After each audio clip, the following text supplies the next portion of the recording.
여호와여, 내가 주께 부르짖으오니 나의 반석이여 내게 귀를 막지 마소서. 주께서 내게 잠잠하시면 내가 무덤에 내려가는 자와 같을까 하나이다. 내가 주의 지성소를 향하여 나의 손을 들고 주께 부르짖을 때에 나의 간구하는 소리를 들으소서. 악인과 악을 행하는 자들과 함께 나를 끌어내지 마옵소서. 그들은 그 이웃에게 화평을 말하나 그들의 마음에는 악독이 있나이다. 그들이 하는 일과 그들의 행위가 악한 대로 갚으시며 그들의 손이 지은 대로 그들에게 갚아 그 마땅히 받을 것으로 그들에게 갚으소서. 그들은 여호와께서 행하신 일과 손으로 지으신 것을 생각하지 아니하므로 여호와께서 그들을 파괴하고 건설하지 아니하시리로다. 여호와를 찬송하며 내 간구하는 소리를 들으심이리로다. 여호와는 나의 힘과 나의 방패이시니 내 마음이 그를 의지하여 도움을 얻었도다. 그러므로 내 마음이 크게 기뻐하며 내 노래로 그를 찬송하리로다. 여호와는 그들의 힘이시요 그의 기름 부음 받은 자의 구원의 요새이시로다. 주의 백성을 구원하시며 주의 산업에 복을 주시고 또 그들의 목자가 되시어 영원토록 그들을 인도하소서. 아멘. 오늘은 시편 28편의 말씀을 가지고 하나님의 침묵을 경청하는 사업, 하나님의 침묵을 경청하는 사업이라고 하는 제목으로 하나님 말씀을 나누도록 하겠습니다. 오늘 본문은 다윗의 시입니다. 다윗이 어떠한 상황인지는 정확히 나와 있지는 않지만 시인이 된 다윗은 하나님의 귀 기울여 주심을 간절히 간구하고 있어요. 다윗 그가 겪고 있는 위기가 얼마나 컸던지 그는 하나님께 크게 부르짖는다고 말을 합니다. 우리가 잘 알고 있는 찬양의 한 가사처럼 작은 신음에도 응답하시는 분이 우리 하나님이신데 시인에게는 하나님의 그 경청해 주심이 보이지가 않는 거예요. 마치 못 들은 채 하시고 또 마치 귀를 막고 계신 듯 지금 시인에게는 여겨집니다. 그래서 시인은 온 힘을 다해 크게 하나님께 외치게 되는 것이죠. 얼마나 더 이 하나님의 침묵을 견뎌야 하고 얼마나 더 오래 하나님의 응답을 기다려야 하는지 알 수 없는 노릇입니다. 그래서 시인은 지금의 자신의 이 답답한 마음을 이렇게 말하고 있어요. 주께서 내게 잠잠하시면 내가 무덤에 내려가는 자와 같을까 하나이다. 하나님의 부재는 시인에게는 무덤을 직면하는 것과 같은 상황이에요. 목회자는 당연히 여러 예배를 집례하지만 그 중에 특별히 장례 예배를 집례할 때면 무덤이 정말 모든 것의 끝이라고 하는 것들을 경험하게 됩니다. 믿음이 없는 그 장례를 맞이할 때는 더더욱 그렇죠. 무덤은 더 이상 생명이 없는 곳이고 무덤은 모든 희망이 끝난 자리입니다. 그런데 시인은 지금 하나님의 응답이 없는 상황이 바로 무덤을 마주하고 있는 것과 같다고 그렇게 말하고 있어요. 하나님의 경청해 주심이 없는 지금의 이 상황이 무덤을 마주하고 있는 것과 같다고 이야기를 합니다. 사업을 하다 보면 숨이 턱 막히는 순간을 만날 때가 있죠. 아무리 발버둥을 쳐봐도 또 아무리 해결책을 찾아봐도 보이지 않을 때가 있습니다. 그리고 마치 하나님마저 내가 하고 있는 이 사업의 위기를 벗어나기 위한 그분의 응답을 주실 마음이 전혀 없는 것처럼 느껴질 때가 있어요. 만약 그럴 때가 우리에게 있다면 우리는 어떻게 해야 할까요? 사업을 영어로는 비즈니스라고 이렇게 쓰지요. 그런데 하나님의 음성을 듣지 못하는 비즈니스는 바쁘다는 뜻의 비지에 명사를 만드는 NESS가 붙은 비즈니스가 될 수 있어요. 너무 바쁘기에 기도한다는 그 책의 제목처럼 너무 바쁘고 너무 마음이 쫓겨 들려오는 하나님의 음성을 듣지 못하고 있는 것은 아닌지 조금은 뒤돌아볼 필요가 있습니다.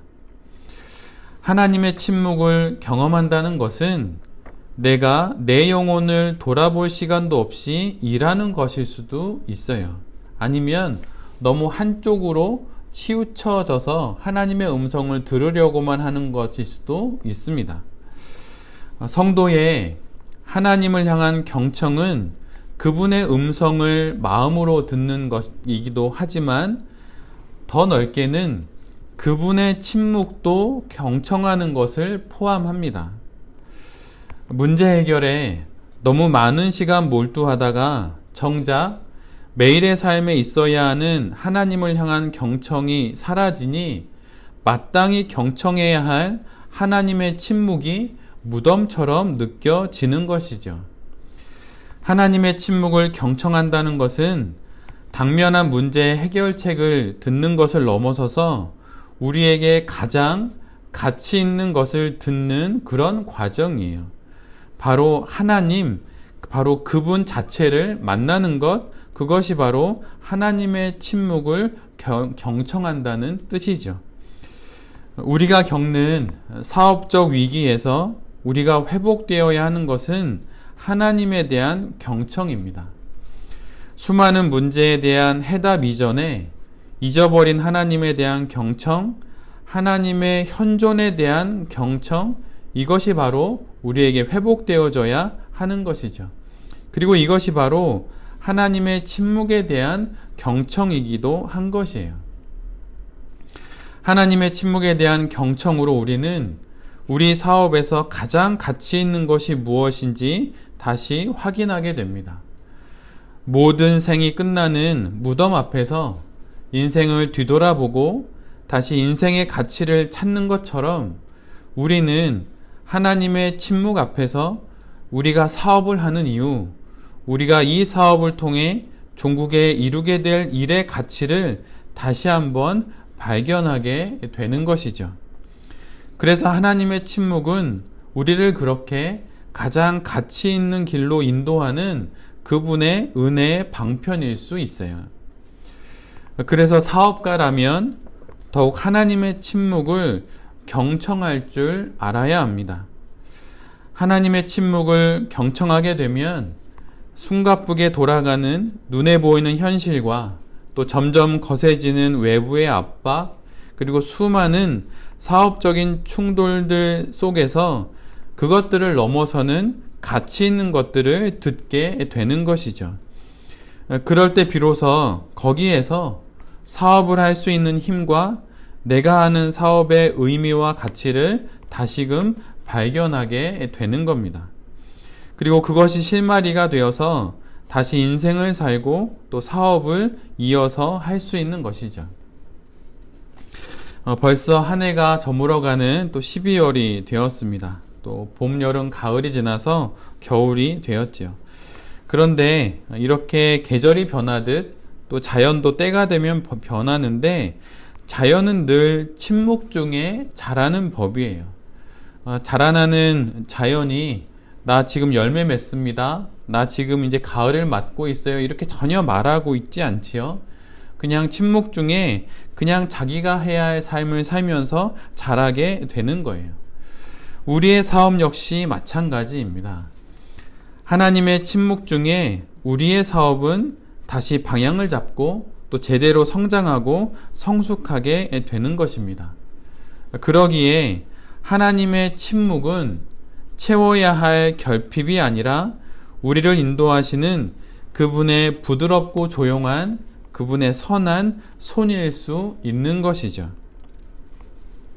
한자 중에 목중무진제라고 하는 말이 있어요. 목중무진제. 눈목의 가운데 중자를 쓰고 업술무에 참진에 재상제를 쓰는 한자인데 이 말은 그 눈에는 하나님이 없다는 뜻이에요.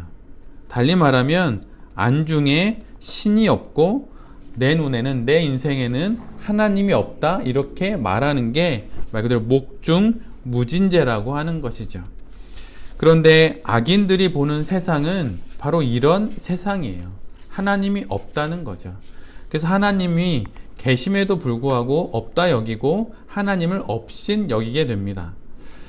교만한 마음에서 남을 낮추어 보거나 하찮게 여기는 것을 없인 여긴다고 하죠. 그런데 하나님을 없인 여기는 것은 하나님을 없는 셈 치는 거와 같은 거예요.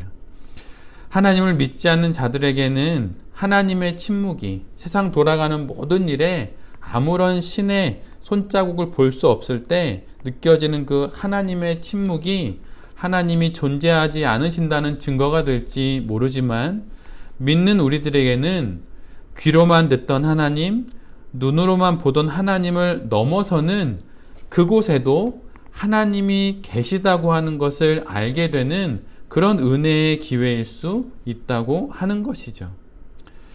사업을 하다 보면 세상의 소리가 내 힘이고 내 방패고 나의 요새처럼 느껴집니다.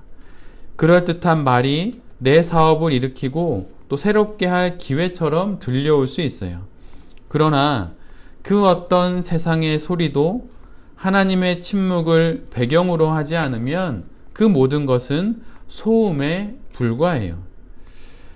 하나님의 침묵을 경청하게 된 오늘의 시인은 자신이 자신의 힘과 요새요, 자신의 방패가 무엇인지 오늘의 말씀에서 이렇게 고백합니다. 여호와는 나의 힘과 나의 방패이시니 내 마음이 그를 의지하여 도움을 얻었도다.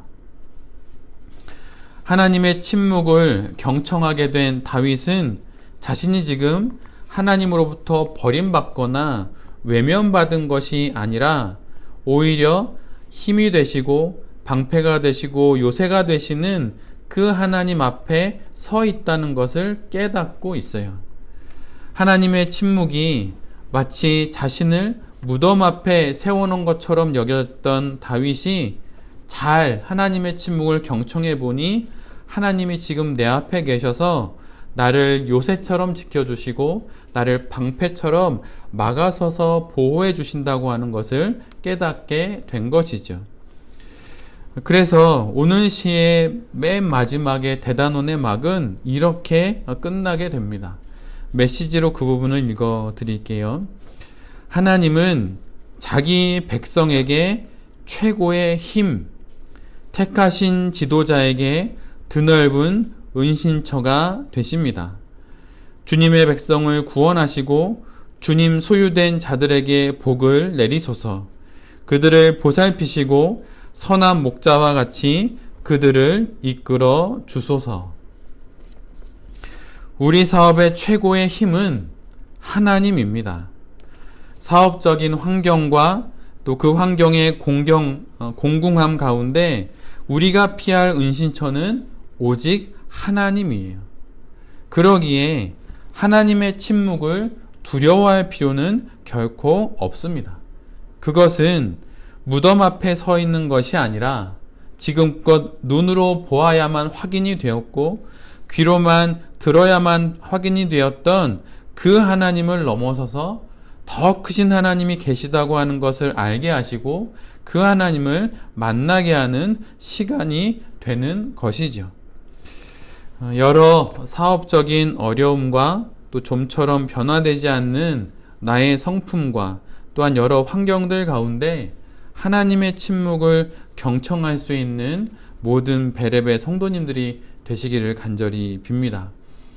그렇게 하나님의 침묵을 경청함으로 이전에는 만나지 못했던, 이전에는 꼭 귀로 들어야만 했고 꼭 눈으로 보아야만 했던 그 하나님을 넘어서는 더 크신 하나님을 만나서 이 땅에서 하나님이 주신 귀한 사역인 사업을 하시고 또 일하셔서 하나님의 뜻을 이루어 나가시고 큰 은혜를 누리시는 베레베 모든 성도님들이 되실 수 있기를 간절히 기도드립니다. 아멘.